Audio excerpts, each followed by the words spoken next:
Hey guys!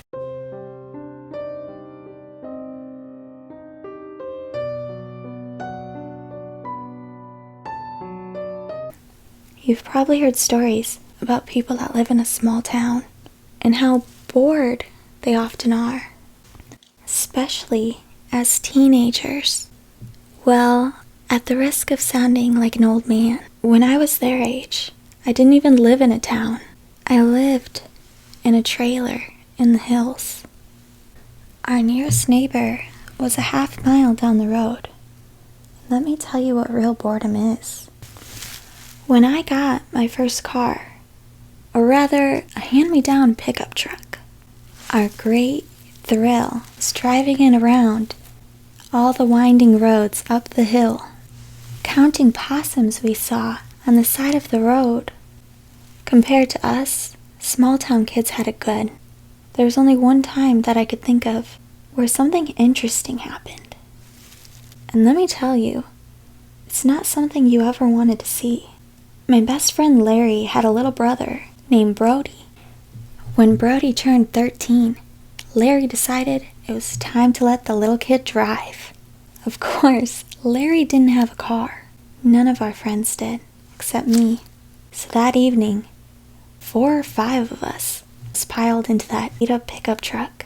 Me, Larry, and Brody sat up front, and we headed out into the night, drinking and trusting our lives to a terrified 13-year-old kid that didn't really know how to drive in the first place. And now he's driving us down some winding roads in the country. Sometimes I wondered how the heck we even survived into adulthood. Us older kids, we were drinking and having little Brody drive us around, whether he liked it or not. The boys in the back had taken to shooting the occasional mailbox with a BB gun, and we found ourselves at a dead end. It was time to teach Brody how to do a 3-point turn. Only on the road, there wasn't a place to do it. I knew he passed a drive a little way back, so the first lesson for Brody was how to drive in reverse. He had to do this for half a mile backwards without shooting us off the hill.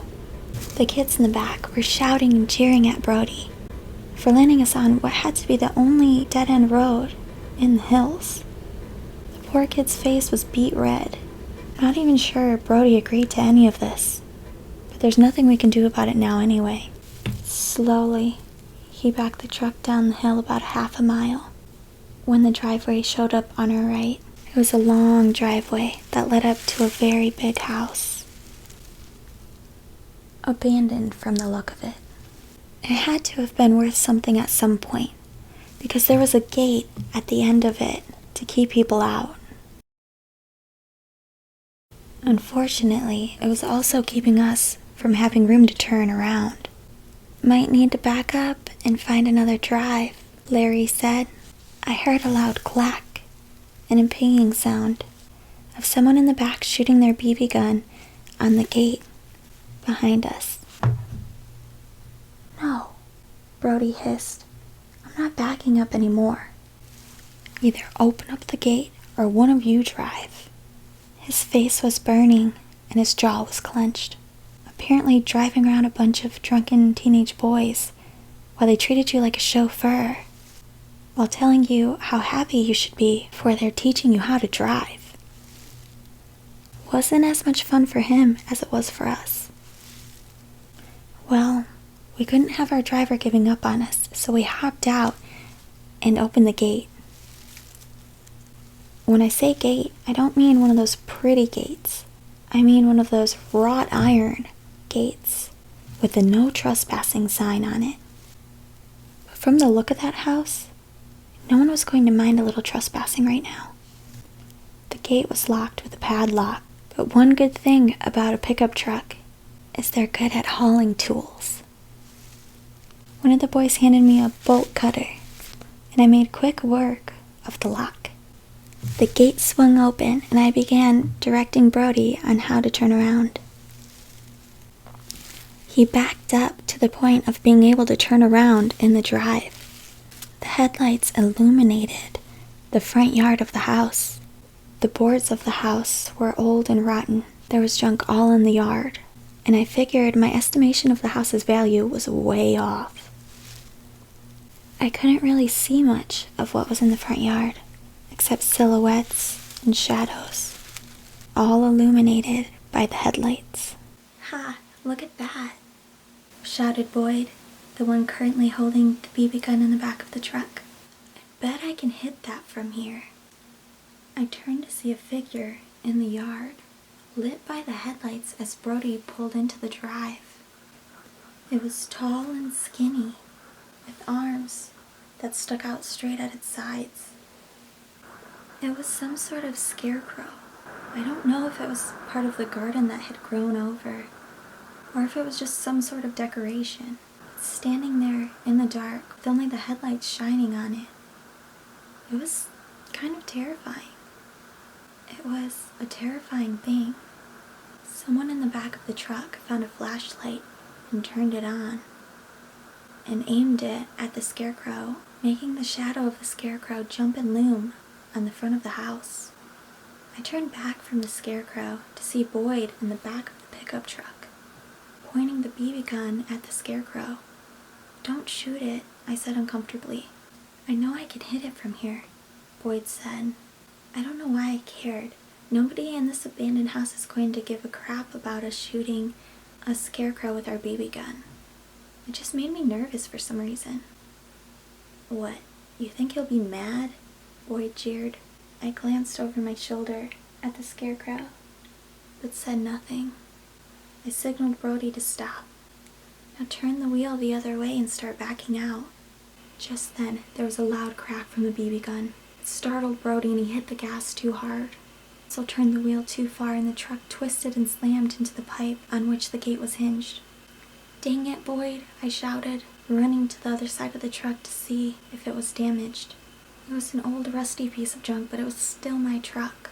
My first truck, and I didn't want to see it all banged up, any worse than it already was. The angle and speed of the truck somehow got the pipe wedged up under the tire, and I was directing Brody and trying to crack this when I heard another crack, which told me that Larry was still shooting at the scarecrow.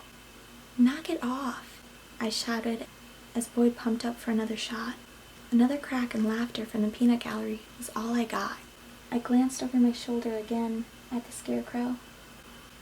The way the lights were angled over the house made the shadow of the scarecrow even larger and more grotesque. "Make yourself useful and help me unstick the truck," I said, indicating all of the guys in the back. A few jumped out to help, but Boyd wasn't giving up his scarecrow vendetta. Larry had switched seats with Brody. I couldn't tell if the kid was happier now or not. He just sat in the cab with his arms crossed, looking down at his lap. I shooted instructions at the guys and Larry as we worked the truck loose. All the while, Boyd is shooting up the scarecrow and other various items in the yard. He was whooping and cheering himself on. One of the others must have stayed in the truck with him, because suddenly I was blinded by a flashlight. Swearing, I turned away from the truck and the lights, seeking the darkness of the yard while I blinked my vision back in order. As my vision cleared, I stumbled back into the hood of the truck. The flashlight scanned over the yard, and for the first time I could see what the shadows were. It wasn't junk, and it wasn't lawn decorations. It was the strangest thing I've ever seen. They were scarecrows, dozens of them, different sizes and wearing different clothes. They were old and worn from being outside, but the clothes were still recognizable as being outfits. Not just random stuff thrown together, but actual outfits. There were female scarecrows, male scarecrows, some in dresses and some in suits. The creepiest, however, were the children, tiny scarecrows, in sundresses and some in overalls. They seemed to be depicting the scene of a party, and their faces drawn on burlap sacks. There was total silence as we all stared at this crazy scene. Crack. Boyd shot one of the scarecrows right between the eyes. I snapped my head back around to look at the drunken idiot who's laughing. "You should see your face," I started yelling at Boyd. I don't even know what I said, but I wasn't the only one yelling. Everyone was mad. The flashlight holder flicked off the light and smacked Boyd in the shoulder with it. Larry hit the gas, and with the help of the other guys, we finally got the truck off the pipe. As the guys were piling into the back of the truck, I turned to look at the scarecrows one last time. When I saw a light shining from the front door of the house, there was a silhouette there, with its arms stretched out to the sides like a scarecrow. I just bolted for the cab.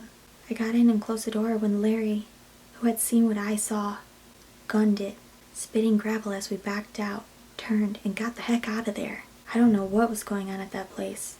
I don't even know where it was because we never found it again. Not that we tried. I mean, seriously, would you? I hope you guys like this story. Bye, have a nice night.